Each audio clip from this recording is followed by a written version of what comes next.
Når et stof er upolært, har det en elektronegativitet på mellem 0 og 0,5. Hvis det er polært, har det en elektronegativitet på mellem 0,5 og 1,5.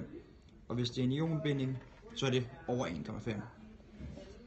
Yes, og vi har så valgt 3 midler, vi vil prøve at opløse andre midler med, og det er så vand, som hedder H2O, etanol, som er C2H6O, og heptan, som er C7H16. Og H2O er meget polært, da det har en elektronegativitet på 1,24.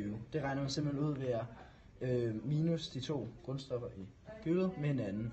Og O's værdi, elektronegativitet værdi er 3,44, og H's er 2,20, og det giver så 1,24, hvilket vil sige, at vi kan se her, at den er polær. Derefter har vi etanol, og det er det samme princip, vi bruger, og den er så svagt polær.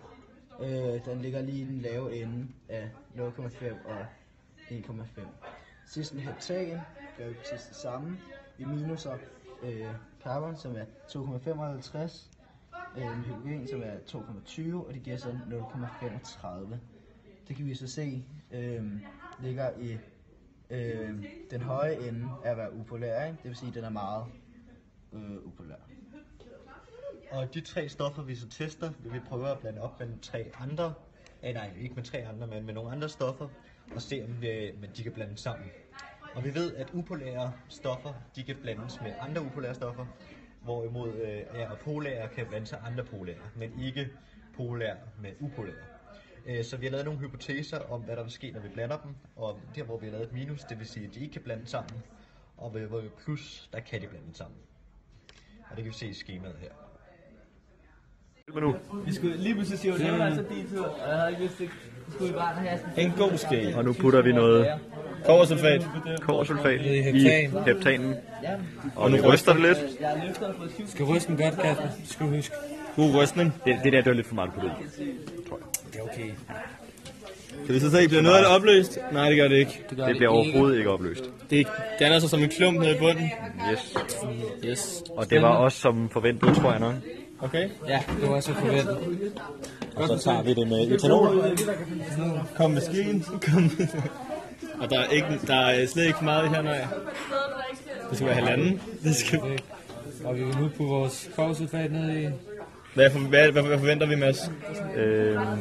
Det står i skemaet derovre. Kobbersulfat med vand. Med heptan. Nej, med etanol. Det var etanol der. Der skal være... Der er plus. Det skulle gerne opløses. Okay. Det kan vi så også se. Det bliver opløst, ikke? Ryster lige lidt mere. Og ja, det bliver altså rimelig meget opløst, men måske fordi den er overmættet. Ja, så jeg tror, der kom lidt for meget i. Der er lidt overmætning. Så.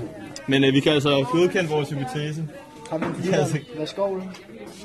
Det er kraft vores hypotese, hedder det. Og så den sidste med vand. Træk i håndtaget. Og så måske en lille smule mindre i. Igen, hvilken mange gode det der på det der. Tager vi en lille... Hvad laver du? Sådan her.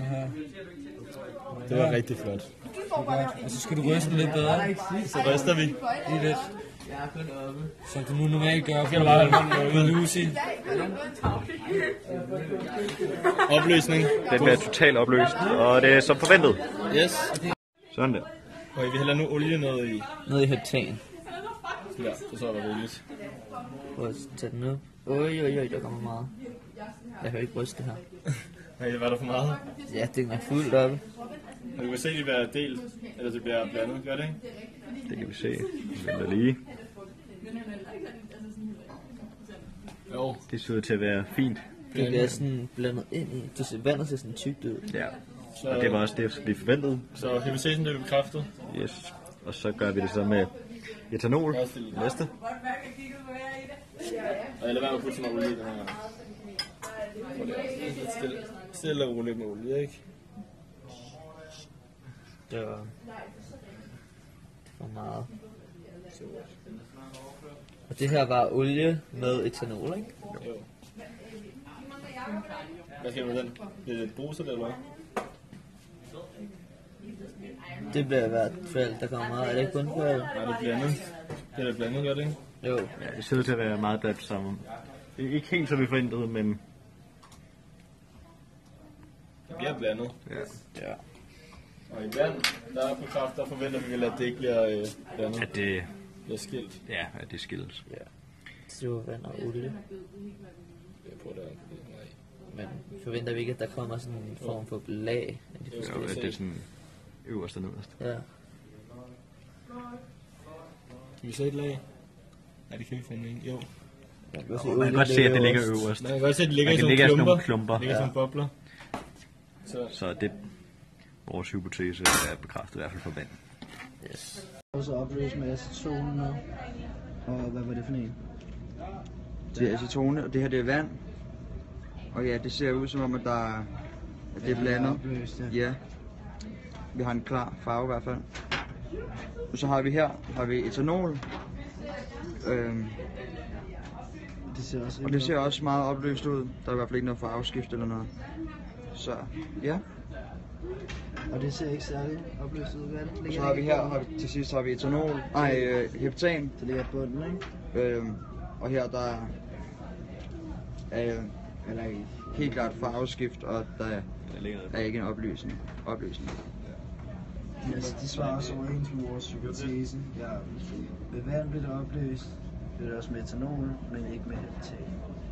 Kan I se hernede i bunden, at der er ændring. Vi har set det, Nede i bunden, mand. Tak for det. Det var alt for Robin Olsen. Ja, vi har så testet, hvordan de forskellige opløsningsmidler opløses med natriumklorid. Og først har vi gjort det med vand, og det er så blevet opløst her. Hvilket vores hypotese også siger. Derefter har vi gjort det med etanol. Og her har vi stadig en lille bitte smule... Det vil sige, at det ikke er opløst her. Det ligger sådan set bare i bunden. Ja, det svarer også overens med vores hypotese. Sidst har vi gjort det med heptan. Og der har vi også stadig en lille smule bundfald. Ja. Så det svarer skal være ikke overens med vores hypotese. Nu vil vi så udføre forsøget med acetone.